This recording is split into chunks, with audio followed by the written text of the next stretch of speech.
Hi guys, welcome back to Benmore CrossFit at Home. We've got a wonderful workout plan for today. It is 40, 30, 20, 10 of wall balls interspersed with 400 meter row in between rounds. So you'll do 40 wall balls, row, 30 wall balls, row, wall balls, row, wall balls, and then crucially, row at the end. If you have the equipment, it's a wall ball. For the guys is RX is 9 kilo to a 10 foot target, 6 kilo ball to a 9 foot target for the girls, and I'll show you what that all looks like in just a moment. If you don't have all of the equipment, then we've got some options. So you can sub out the wall balls for a light thruster, and that's important that it is light because you want to be able to batter on through 20 thrusters or thereabouts. So that's light. And if you don't have a rower, then you've got two options. You can either run for 400 meters because that should take you approximately the same time. So I do my 400 meter run in about 1 minute 35-ish, and I did my 400 meter row in about 1 minute 28-ish. So thereabouts. So that's your first option. Your second option is to put a timer on for 90 seconds, see how many burpees you can do in that 90 seconds, and that's what you will do in the workout instead. So there are lots of different options, but ultimately it's the same workout. It's a really good test of, how would you describe it, Sarah? Just cardiovascular endurance. Yeah, and you've also got whilst you've got to push yourself, I did find that I needed to have a bit of a system that helped me get through it. Yeah, absolutely. So, I mean, I would attack this one pretty much flat out, but not, Sarah says, not so flat out that you die in the first 2 minutes. You end up having big rests. Yeah, absolutely. So, hard, like 80% effort the whole way through, I'd say. Okay, so let's think about the warm-up. The warm-up, I want you to do 4 minutes of running, rowing, or double undering, but I want you to pay attention in terms of how I want you to break it up. So for the first 2 minutes, I want you to do it steadily. And then for the next 2 minutes, I want you to work 20 seconds on, and then 10 seconds, not off completely, but just 10 seconds easy pace. So sprint, easy pace, sprint, easy pace, sprint, easy pace. One thing to note, if you are doing the 400 meter run, I mentioned this before, but maybe you mightn't have seen it, some of the workouts. So 400 meter run is really easy to do if you live in an area where if you live in a street, because street lights are 50 meters apart. So mark out 5 street lights, and then that's 200 meters, and then of course you run back. So it's really easy to get to a marker for 200 meters. Okay. If you are comfortable running, then use the warm-up to kind of measure out your 400 meter run. Okay, so 4 minutes to warm up. Then we're going to quickly go through 10 jumping air squats, 5 burpees, and then 5 strict press per side. So, jumping air squat, simply place your feet approximately hip width apart, tight tummy, sit down, as if you're going to sit down into a chair, and jump.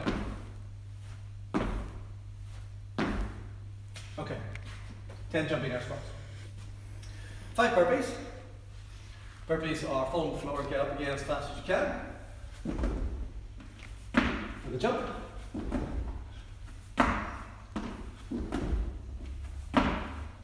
Okay.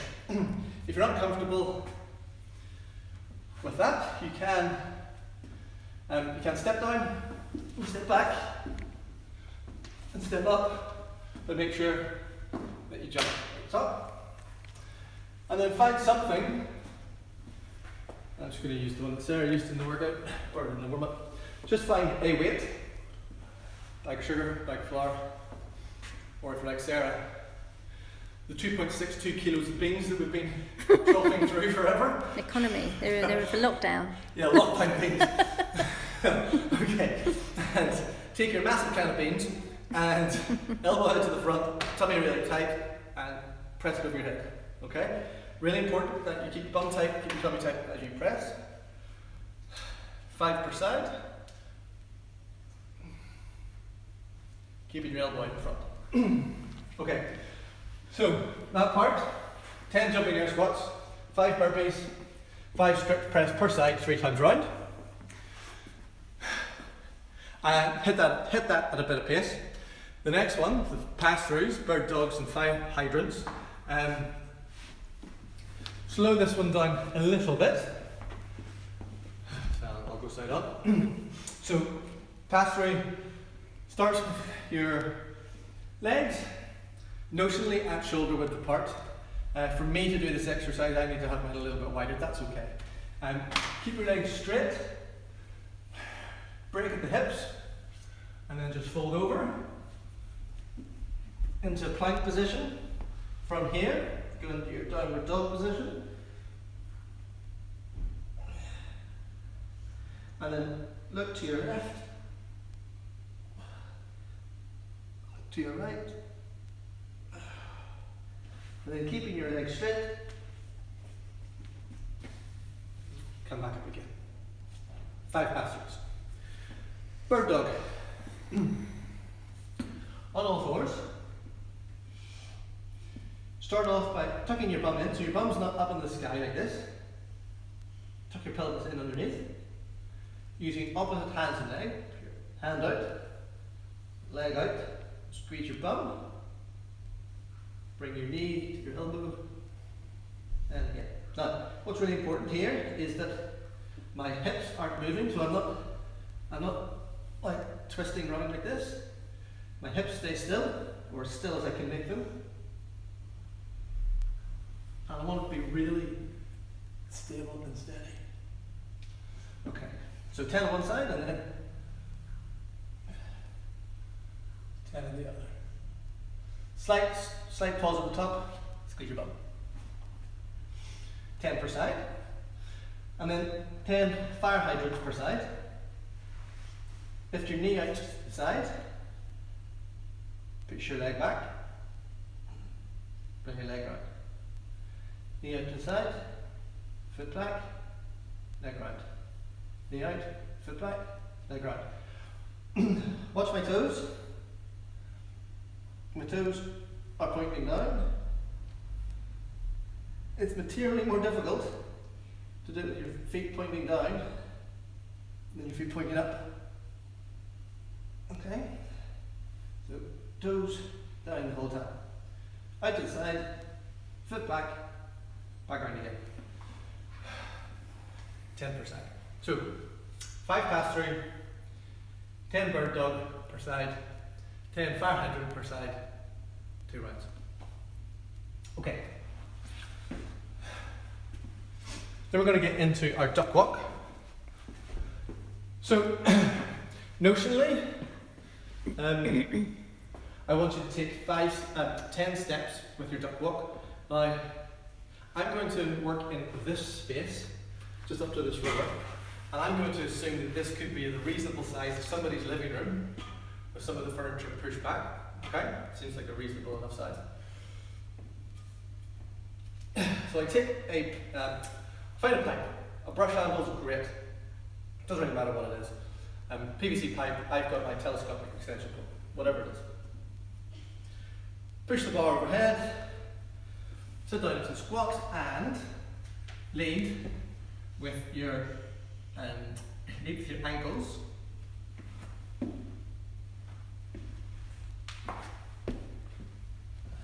Turn around again.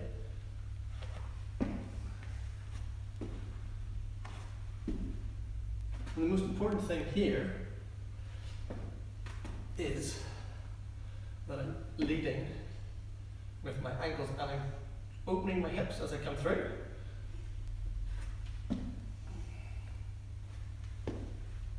Okay, and I'm actively moving from this position to this position and back. Okay.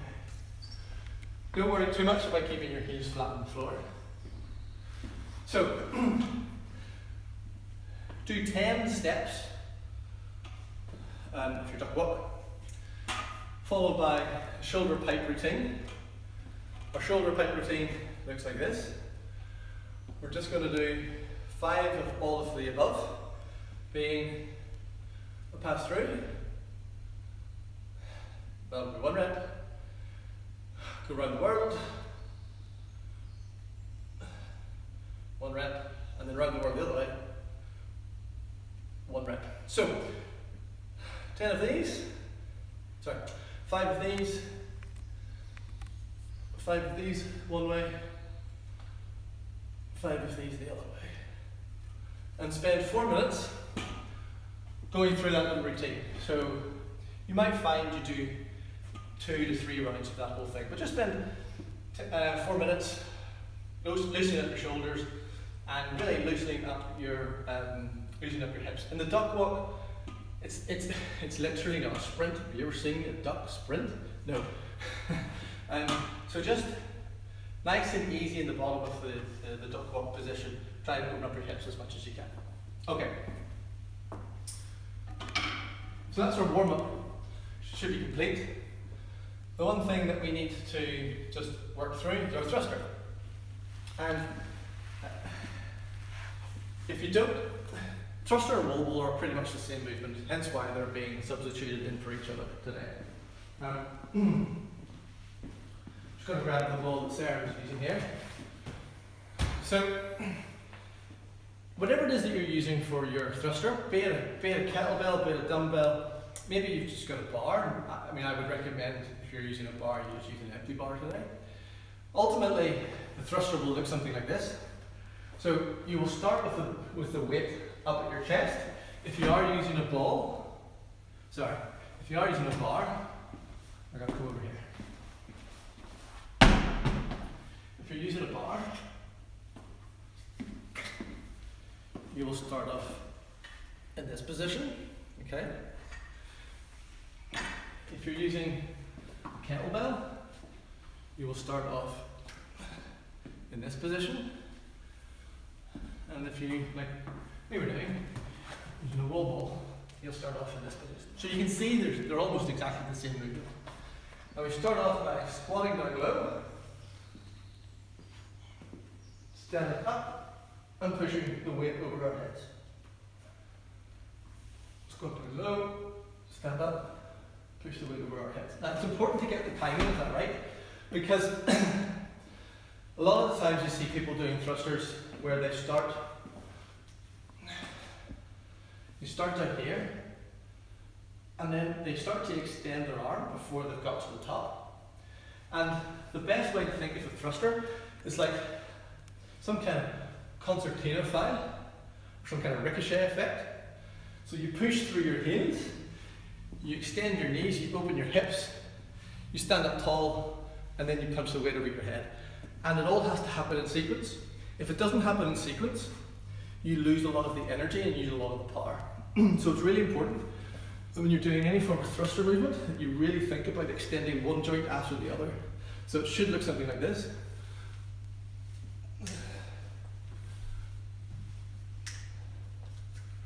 Okay. If you are doing it with a wall ball, it would look like this.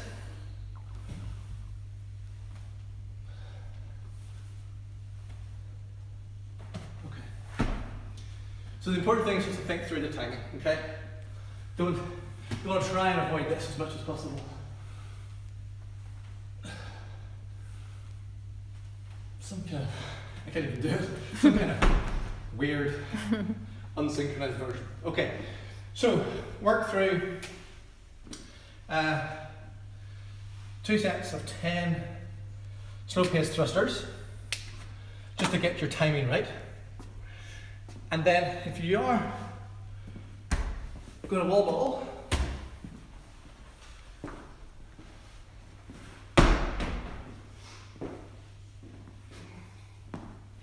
nine-foot target for the girls, which is just above that first line, and 10-foot target for the guys, which is just above that second line.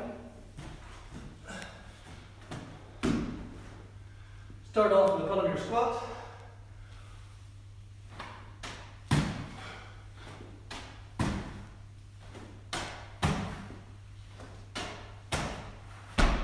And hopefully, we'll see whenever I replay the video, hopefully you'll see that I was starting with pushing through my feet, pushing through my knees, pushing through my hips, pushing through my upper body and through my arms before I then let go of the ball. And then it was the exact opposite in reverse.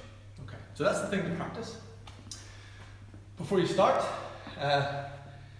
try two sets of whatever it is you're doing for your thruster or your wall ball, followed by, so 2 sets